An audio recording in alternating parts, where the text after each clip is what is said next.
अथैकचत्वारिंशः सर्गः। ततः प्रस्थाप्य सुग्रीवस्तन्महद्वानरम् बलम् दक्षिणाम् प्रेषयामास वानरानभिलक्षितान् नीलमग्निसुतम् चैव हनूमन्तम् च वानरम् पितामहसुतम् चैव जाम्बवन्तम् महौजसम्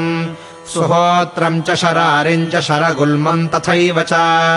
गजम् गवाक्षम् गमयम् सुषेणम् वृषभम् तथा मैन्दम् च द्विविधम् चैव सुषेणम् गन्धमादनम् उल्कामुखमनङ्गम् च हुताशनसुता बुभौ अङ्गदप्रमुखान् वीरान् वीरः कपिगणेश्वरः वेगविक्रमसम्पन्नान् सन्धिदेशविशेषवित् तेषामग्रेसरम् चैव बृहद्बलमथाङ्गदम् विधाय हरिवीराणामादिशद्दक्षिणाम् दिशम् ये केचन समुद्देशास्तस्याम् दिशि सुदुर्गमाः कपीशः कपिमुख्यानाम् स तेषाम् समुदाहरत् सहस्रशिरसम् विन्ध्यम् नानाद्रुमलतायुतम् नर्मदाम् च नदीम् रम्याम् महोरगनिषेविताम् ततो गोदावरीम् रम्याम् कृष्णवेणीम् महानदीम् वरदाम् च महाभागाम् महोरगनिषेविताम् मेखलानुत्कलांश्चैव दशार्णनगराण्यपि आब्रवन्तीमवन्तीम् च सर्वमेवानुपश्यत विदर्भानृष्टिकांश्चैव रम्यान् माहिषकानपि तथा वङ्गान् कलिङ्गांश्च कौशिकांश्च समन्ततः अन्वीक्ष्य दण्डकारण्यम् सपर्वतनदीगुहम्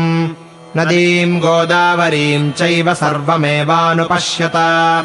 तथैवान्ध्रांश्च पुण्ड्रांश्च चोलान् पाण्ड्यांश्च केरलान् अयोमुखश्च गन्तव्यः पर्वतो धातुमण्डितः विचित्रशिखरः श्रीमांश्चित्रपुष्पितकाननः सुचन्दनवनोद्देशो मार्गितव्यो महागिरिः ततस्तामापगाम् दिव्याम् प्रसन्नसलिलाशयाम् तत्र द्रक्ष्यथ कावेरीम् विहृतामप्सरो गणैः तस्यासीनम् नगस्याग्रे मलयस्य महौजसम् द्रक्ष्यथादित्यसङ्काशमगस्त्यमृषि सत्तमम् ततस्तेनाभ्यनुज्ञाताः प्रसन्नेन महात्मना ताम्रपर्णीम् ग्राहजुष्टाम् तरिष्यथ महानदीम् सा चन्दनवनैश्चित्रैः प्रच्छन्नद्वीपवारिणी कान्ते वयुवती कान्तम् समुद्रमवगाहते ततो हेममयम् दिव्यम् मुक्तामणिविभूषितम् युक्तम् कवाटम् पाण्ड्यानाम् गता द्रक्ष्यथ वानराः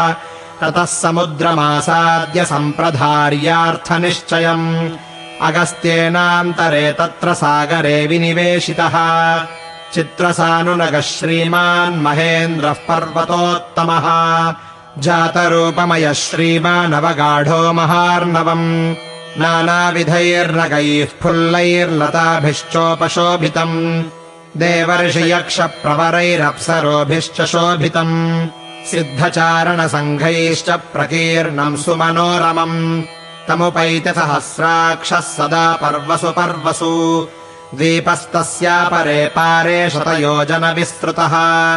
अगम्यो मानुषैर्दीप्तस्तम् मार्गध्वम् समन्ततः तत्र सर्वात्मना सीता मार्गितव्या विशेषतः स हि देशस्तु मध्यस्य रावणस्य दुरात्मनः राक्षसाधिपतेर्वासः सहस्राक्षसमुद्युतेः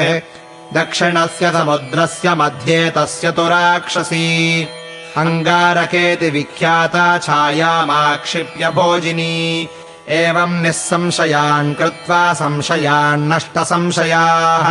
मृगयध्वम् नरेन्द्रस्य पत्नीममिततेजसः तमतिक्रम्य लक्ष्मीवान् समुद्रे शतयोजने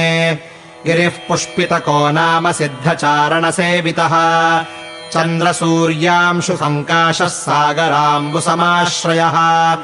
भ्राजते विपुलैः शृङ्गैरम्बरम् विलिखन्निव तस्यैकम् काञ्चनम् शृङ्गम् सेवतेयम् दिवाकरः श्वेतम् राजतमेकम् च सेवतेयन्निशाकरः न तम् कृतघ्नाः पश्यन्ति न नृशंसा न नास्तिकाः प्रणम्य शिरसा शैलम् तम् विमार्गथ वानराः तमतिक्रम्य दुर्धर्षम् सूर्यवान्नाम पर्वतः अध्वना दुर्विगाहेन योजनानि 14 ततस्तमप्यतिक्रम्य वैद्युतो नाम पर्वतः सर्वकामफलैर्वृक्षैः सर्वकालमनोहरैः तत्र भुक्त्वा वरार्हाणि मूलानि च फलानि च मधूनि पीत्वा जुष्टानि परम् गच्छत वानराः तत्र नेत्रमनः कान्तः कुञ्जरो नाम पर्वतः अगस्त्यभवनम् यत्र निर्मितम् विश्वकर्मणा तत्र योजनविस्तारमुच्छ्रितम् 10 योजनम् शरणम् काञ्चनम् दिव्यम् नानारत्न विभूषितम् तत्र भोगवती नाम सर्पाणामालयः पुरी विशालरथ्या दुर्धर्षा सर्वतः परिरक्षिता रक्षिता पन्नगैर्घोरैस्तीक्ष्णदंष्ट्रैर्महाविषैः सर्पराजो महाघोरो यस्याम् वसति वासुकिः निर्यायमार्गितव्या च सा च भोगवती पुरी तत्र चानन्तरोद्देशा ये केचन समावृताः तम् च देशमतिक्रम्य महान् ऋषभसंस्थितिः सर्वरत्नमयः श्रीमान् ऋषभो नाम पर्वतः गोशीर्षकम् पद्मकम् च हरिश्यामम् च चन्दनम्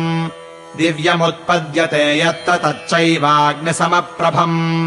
न तु तच्चन्दनम् दृष्ट्वा स्प्रष्टव्यम् तु कदाचन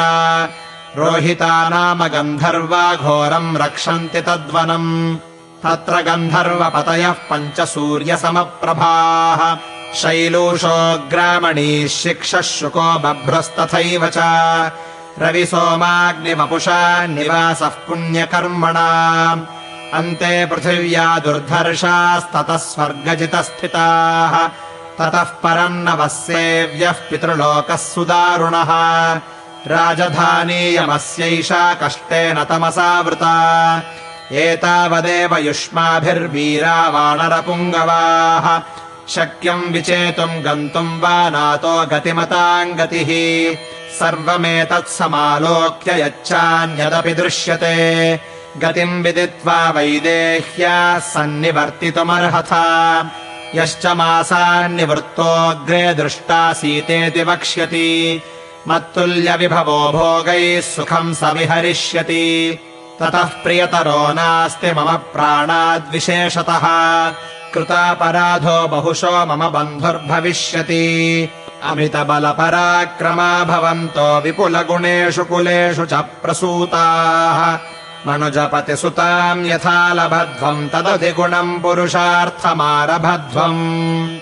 इत्यार्षे श्रीमद् रामायणे वाल्मीकीये आदिकाव्ये